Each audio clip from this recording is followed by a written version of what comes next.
Donc maintenant, on a vu comment activer notre sortie pour dire que c'est une sortie. Et maintenant, il va falloir qu'on sache comment dire si oui ou non on la met à 1 ou à 0. Et donc ça, c'est la fonction digitalWrite qui va s'en occuper. Digital en anglais c'est numérique, donc c'est 0 ou 1. Et write pour dire écrire. Donc on écrit sur une sortie numérique. Là encore, il va falloir préciser le numéro de la broche sur laquelle on veut travailler. Donc nous on veut toujours travailler sur la broche 2. Et ensuite, si on veut la mettre à un état haut ou à un état bas. Donc par exemple, si on met un état haut, c'est-à-dire mettre une présence de 5 volts, on va écrire high. Et si on veut écrire un état bas, pour mettre 0 volts, on va écrire low. Donc si on se contente juste de ça, on peut juste faire ça pour l'instant, et qu'on démarre la simulation, on va voir que notre LED s'allume.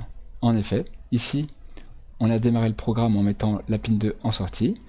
Ensuite, on a dit cette sortie, on la met à l'état haut, et donc le courant peut bien circuler et la LED s'allume. Voilà. Si j'avais fait de la même façon, mais en mettant bas, dans ce cas-là, ici on aurait 0 volt, et donc, comme on a 0 volt de l'autre côté, la LED ne s'allume pas.